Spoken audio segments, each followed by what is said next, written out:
ناظرین، پروگرام روحانی جسمانی بیماریوں کے علاج میں آج ہم جو وظیفہ پڑھنے جا رہے ہیں وہ ہے دل کے مرض کو دور کرنے کے لیے۔ جو بندہ دل کا مریض ہے اس کے لیے یہ وظیفہ ہے۔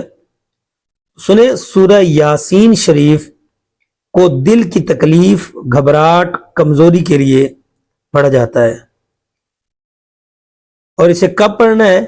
فجر یا عشاء کی نماز کے بعد پڑھ کر پانی پر دم کر کے مریض کو پلا دیں، اور سب سے بہتر یہ ہے کہ مریض خود اسے پڑھے۔ انشاءاللہ اللہ کے فضل سے شفا نصیب ہوگی۔ اور سورہ یاسین شریف 12ویں پارے کے آخری پیج سے شروع ہوتی ہے اور 23واں پارہ ساتھ شامل ہے، 3 پیج اس کے بھی۔ سورہ یاسین شریف کی اور بھی بڑی برکتیں ہیں۔